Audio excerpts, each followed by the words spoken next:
It was a bright Saturday morning, and Maya and Mia, 18-year-old twin sisters, were full of excitement as they prepared for a big day. Their high school was hosting a charity event to raise funds for underprivileged children, and the twins had volunteered to help organize it. Both girls were known for their kindness and dedication to the community. They had spent weeks planning the event and were proud to be part of something meaningful. Dressed in elegant formal gowns, Maya in a stunning red dress with intricate lace details, and Mia in a pastel pink strapless gown, they felt confident and ready to make the day a success. Their mother gave them a quick hug before they left the house. "Drive safely, girls," she said with a smile. "And don't forget to text me when you get there."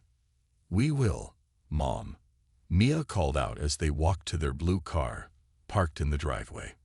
Maya slid into the driver's seat while Mia settled in the passenger side, double-checking their list of responsibilities for the event. The car started smoothly, and they were on their way, chatting about the games and prizes they had helped set up. The neighborhood was quiet as they drove through the tree-lined streets. The morning sun cast a golden glow over the sidewalks, and the air was filled with the hum of birds chirping. Everything seemed perfect, until the flashing blue and red lights of a police car appeared in their rearview mirror. Maya's hands tightened on the steering wheel. "What's happening?" she asked, her voice a mix of confusion and concern. "I don't know," Maya replied, looking back at the police car. "We weren't speeding or doing anything wrong." Maya pulled over to the side of the road and parked the car, her heart pounding. The sisters exchanged nervous glances as they waited for the officer to approach. Moments later, a tall, stern-faced man in a police uniform walked up to their window.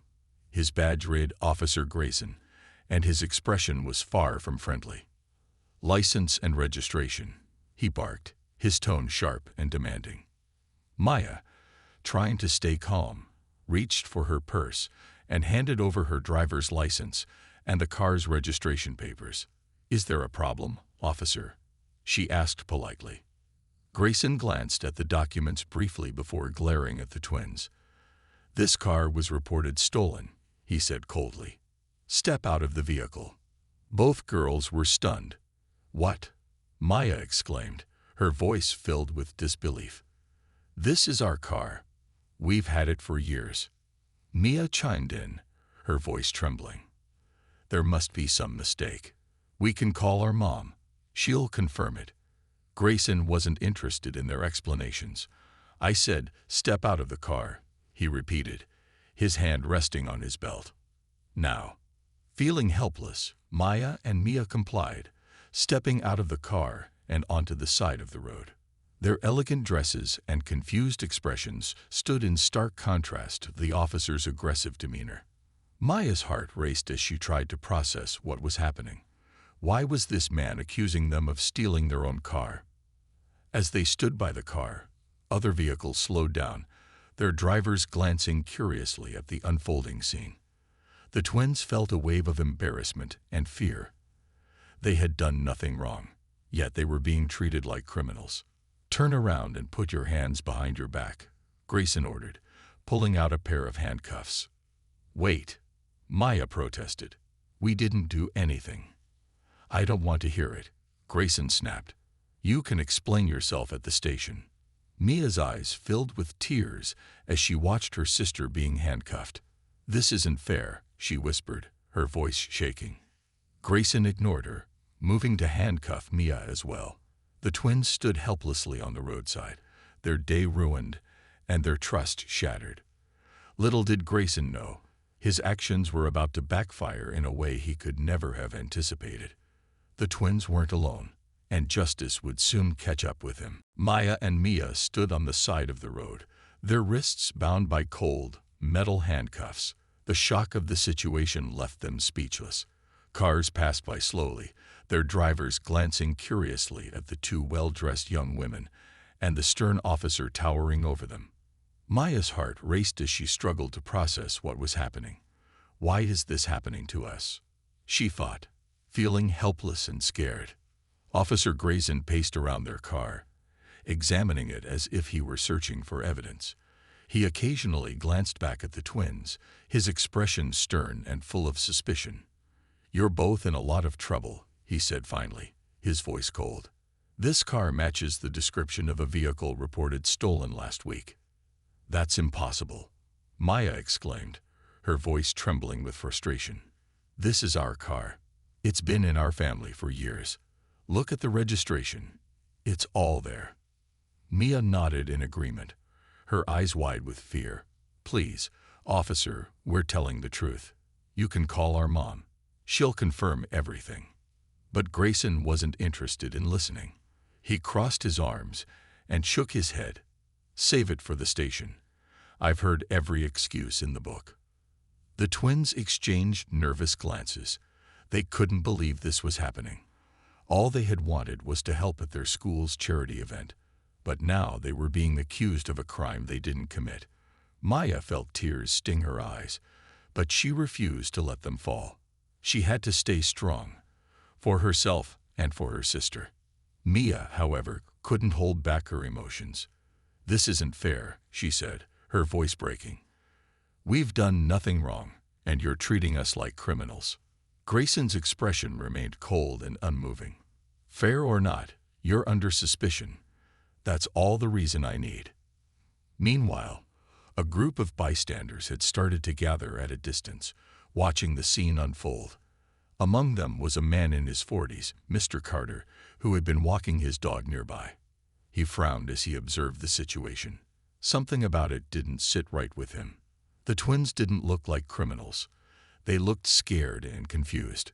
He decided to pull out his phone and start recording. Another woman in the crowd, Mrs. Daniels, stepped forward. "Officer, what's going on here?" she asked firmly. "Those girls are from this neighborhood. I've seen them helping with community events. They're good kids." Grayson shot her a sharp look. "Ma'am, this doesn't concern you. Please step back." But Mrs. Daniels didn't budge. "It does concern me when I see innocent kids being treated this way. You're making a mistake." The tension grew as more people began to take notice of what was happening. Some started recording on their phones, while others whispered among themselves. The support from the bystanders gave Maya and Mia a small glimmer of hope. Maybe someone would step in and help them prove their innocence. Grayson, however, seemed determined to assert his authority. "That's enough," he barked. "If you don't step back, I'll have to take further action." As the situation escalated, Maya silently prayed for a way out. She didn't know what would happen next, but she was certain of one thing: they wouldn't give up without a fight. And with the growing crowd of witnesses, the truth was closer to coming out than Grayson realized. Maya and Mia stood helplessly by their car, their hands cuffed behind their backs. The unfairness of the situation weighed heavily on them, but they couldn't give in to despair.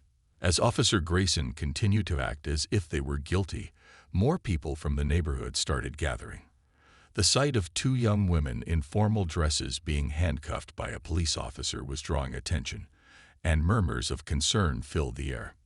Mr. Carter, still recording the incident on his phone, spoke up. "Officer, this doesn't look right," he said, stepping closer. "These girls are clearly not criminals. You need to explain why you're treating them this way." Grayson turned toward him, his expression hard. "Sir, this is none of your business. Step back, or you'll be interfering with police work." "I think it is my business," Mr. Carter replied calmly. "This is a public street, and I'm allowed to film. You're making an arrest, so the public has the right to know what's happening."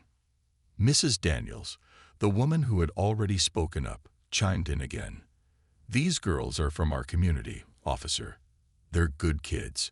Maya and Mia have always helped at events and volunteered their time. Whatever you think they've done, you're wrong." Other bystanders began nodding and speaking up in agreement. "Yeah, I've seen them at the food drive last month," someone said.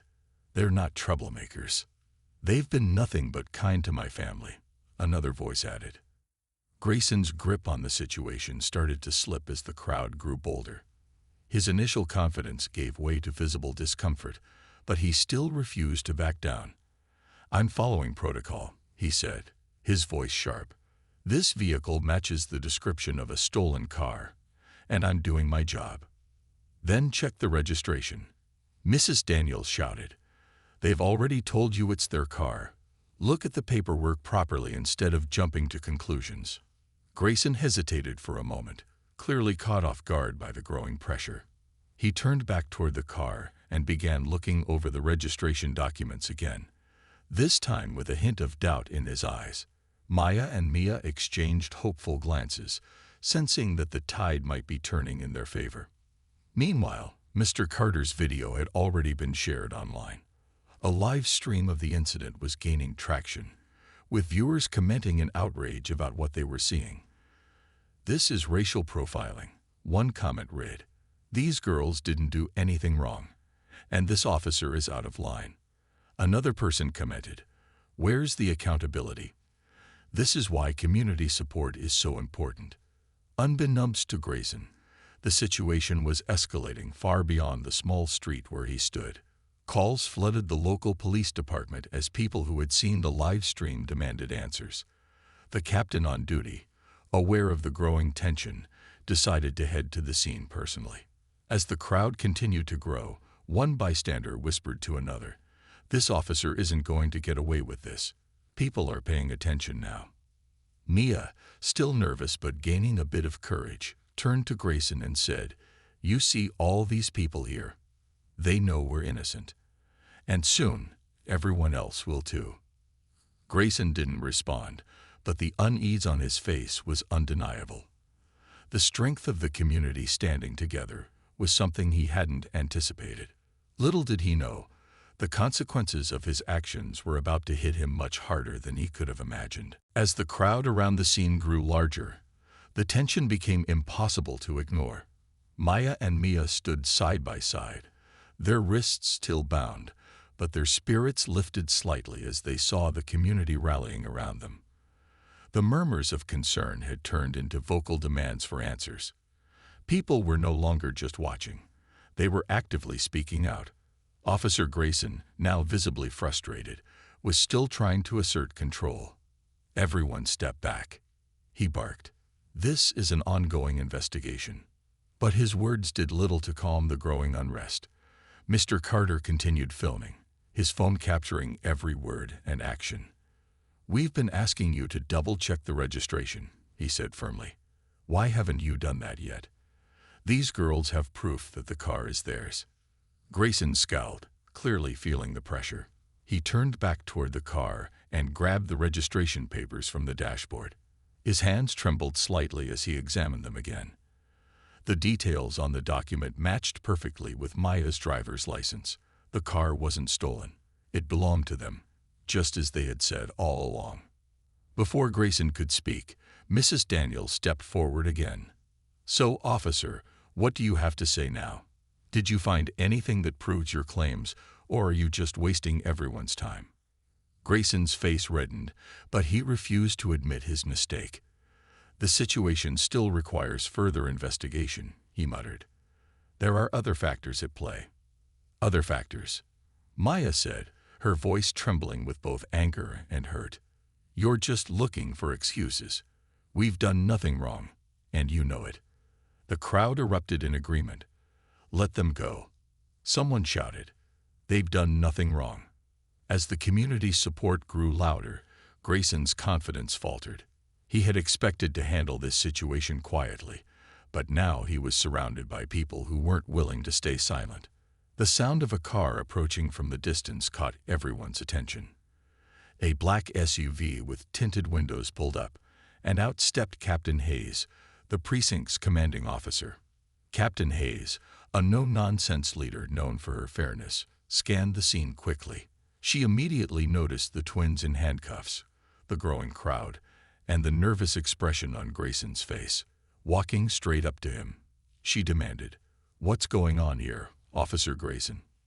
Grayson stammered, trying to explain. These two were driving a vehicle that matched the description of a stolen car. "I was just." Captain Hayes raised her hand to stop him. "And did you verify the registration?" Grayson hesitated, then mumbled, "Yes, But I was still investigating. Investigating what? Captain Hayes shot back. The documents match. If they've proven ownership, there's no reason for them to be in handcuffs. Release them immediately. Grayson looked like he wanted to argue, but he couldn't. Reluctantly, he unlocked the handcuffs and stepped back as Maya and Mia rubbed their sore wrists. The crowd erupted into cheers, clapping and shouting words of encouragement to the twins.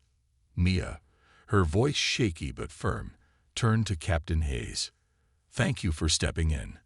But this shouldn't have happened in the first place. He didn't even give us a chance to explain." Captain Hayes nodded solemnly.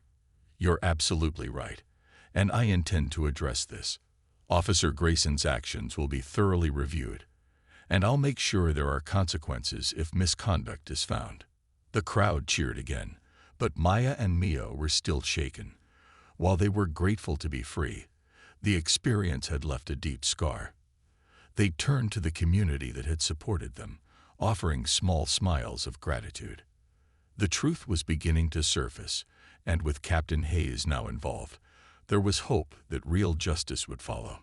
Grayson, on the other hand, stood awkwardly by his patrol car, the weight of his poor decision sinking in. He had underestimated the power of a united community, and now he was facing the consequences of his actions. The twins' day had started with injustice, but with the support of their neighbors and the intervention of a fair leader, the tide was finally turning in their favor. With Maya and Mia now free from the handcuffs, the atmosphere in the street shifted. Relief washed over the twins, but the crowd wasn't ready to let the matter rest. People began calling out, demanding answers from Officer Grayson. They wanted to know why he had treated two innocent young women as criminals without proper evidence. The murmurs of concern grew louder, turning into vocal demands for accountability.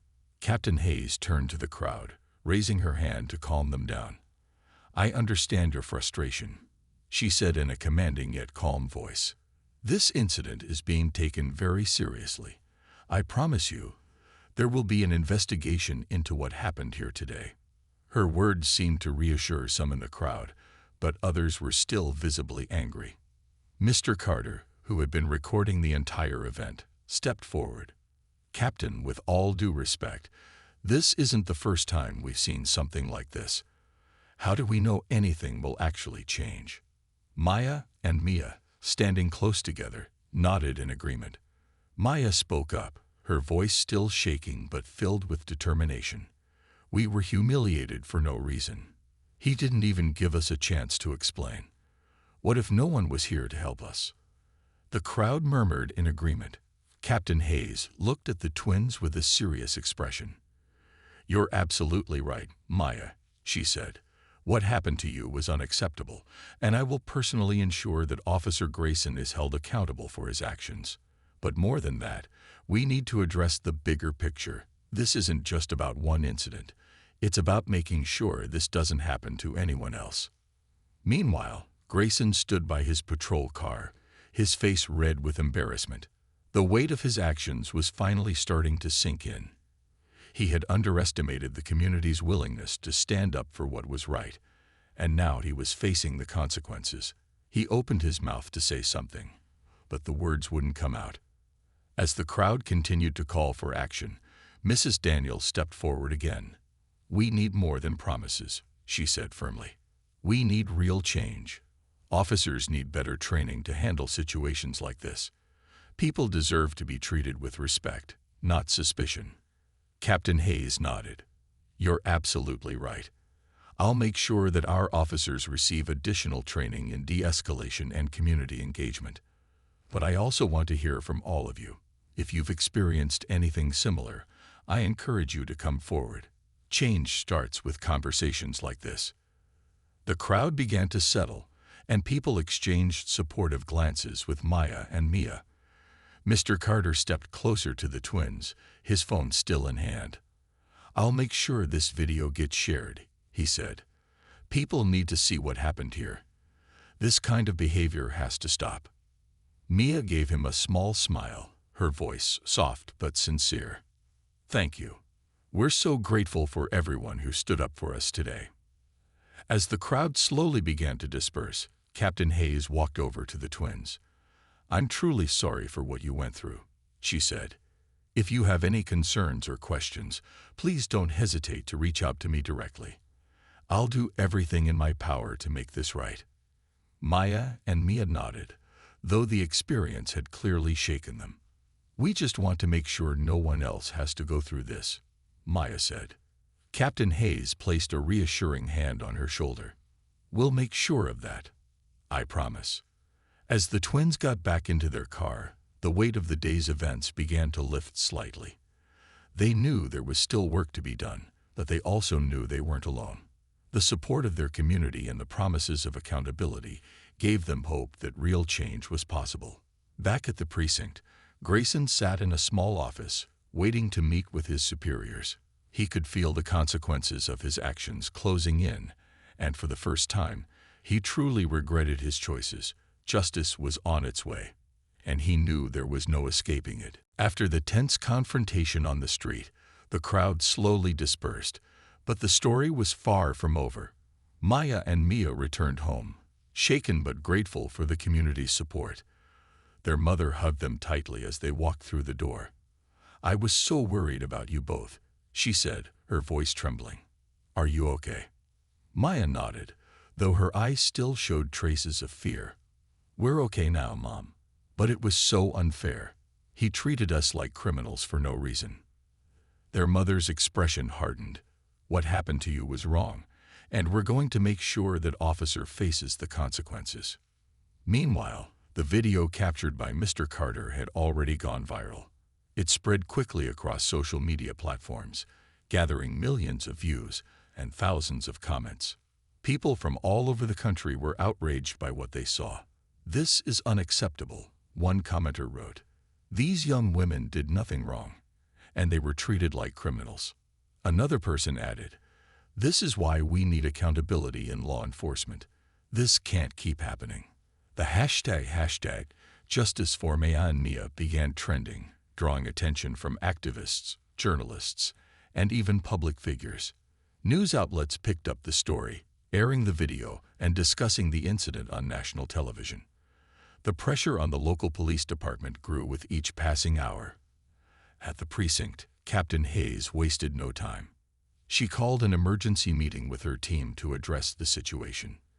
"This incident has put our department in the spotlight, and not in a good way," she said, her tone firm. "We've reviewed the video and the evidence, and it's clear that Officer Grayson acted improperly. Effective immediately, he is suspended pending further investigation." Her words were met with murmurs of agreement from her team. Everyone knew this wasn't just about one officer's actions. It was about restoring trust in their community. "We need to show the public that we're taking this seriously," Captain Hayes continued. "I want a full review of Grayson's past interactions with the community. If there's a pattern of misconduct, we'll address it." Back at home, Maya and Mia were overwhelmed by the support pouring in from strangers online. They'd read through messages of encouragement, some from people who had experienced similar injustices. "You're so brave for standing up for yourselves," one message read. "Thank you for inspiring others to do the same." Mia looked at her sister, her eyes wide with disbelief. "Can you believe how many people are standing up for us?" Maya shook her head, a small smile forming on her lips. "It's amazing. I guess this is bigger than just us now." Their mother nodded. "It is. And that's why we're going to see this through. This isn't just about what happened today. It's about making sure it doesn't happen to anyone else." Meanwhile, Grayson sat in a small office at the precinct, waiting for his meeting with Captain Hayes. He felt the weight of his actions pressing down on him. The video, the public outrage, and the support for the twins had turned the situation into a nightmare for him. For the first time, he began to understand the consequences of his behavior. As the day went on, community leaders organized a meeting to discuss the incident and push for meaningful changes. Maya and Mia were invited to speak, and though they were nervous, they knew it was important to share their story. Standing before a room full of people, Maya took a deep breath and said, We're here today because we were treated unfairly. But this isn't just about us. It's about making sure no one else has to go through what we did." The audience erupted into applause, and Mia added, "We're grateful for everyone who stood up for us. Together, we can make a difference." The community's support continued to grow, and with Captain Hayes leading the charge, real change was finally in motion. Grayson's actions had sparked a movement for accountability, and there was no turning back. Justice was coming, not just for Maya and Mia, but for everyone who believed in fairness and equality. The weeks following the incident were transformative for both the community and Maya and Mia. The video of their wrongful detainment had become a national story, and people from all walks of life rallied behind the twins. Social media continued to amplify their voices, with hashtags like #JusticeForMaya and Mia and #AccountabilityInAction trending for days. At the precinct, Captain Hayes wrapped up the internal investigation into Officer Grayson. The findings were clear. He had acted on personal bias and ignored proper protocol. The registration and ownership of the car had matched perfectly from the beginning, and there had been no valid reason to detain the twins, let alone handcuff them. His history of complaints from other community members was also reviewed, revealing a troubling pattern of similar behavior. Captain Hayes made an announcement to her team. Effective immediately, Officer Grayson is terminated from his position. This department will not tolerate any actions that erode trust between law enforcement and the community. The news spread quickly, and while many felt relief, others called for deeper reforms to prevent similar incidents in the future. Captain Hayes took these calls seriously, launching mandatory sensitivity and bias training for all officers and creating a community oversight board to ensure better accountability. She even invited local leaders to join regular discussions about improving police-community relations. Maya and Mia watched these developments unfold with cautious optimism. They were invited to speak at a city council meeting, where they shared their experience in front of local officials and residents. Maya, though nervous, spoke with confidence. "We were treated unfairly, but the support of our community gave us strength. No one should have to go through what we did. We're here today to make sure this never happens again." Mia added, "We're not just speaking for ourselves. We're speaking for anyone who's ever been judged unfairly. We hope this leads to real change." Their heartfelt words earned a standing ovation, and the city council promised to continue working on reforms. The twins' courage inspired others to come forward with their own stories, sparking a broader conversation about fairness and justice in the community. Meanwhile, Grayson faced the personal and professional consequences of his actions. With his job gone and his reputation in ruins, he began to reflect on his behavior. For the first time, he realized how his decisions had impacted not just Maya and Mia, but the community as a whole. While the road to redemption would be long, he understood that he had to take responsibility for his actions. For Maya and Mia, life gradually returned to normal, though they would never forget what happened. They continued to volunteer in their community, using their platform to promote understanding and equality. Their story became a symbol of how injustice could be challenged when people stood together. One evening, as the twins sat on their porch with their mother, Mia looked up at the stars and said, "Do you think what happened really made a difference?" Their mother smiled and squeezed their hands. "It already has. You've shown people that standing up for what's right can lead to change. That's something no one can take away from you." Maya nodded, a small smile on her lips. Maybe it wasn't just about us. Maybe it was about showing the world what's possible when people don't stay silent. As the night grew quiet, the twins felt a sense of peace. They had faced a painful experience, but through their courage and the support of their community, they had turned it into a moment of growth and hope. Justice had been delivered, and they knew they had played a part in making the world a little bit fairer.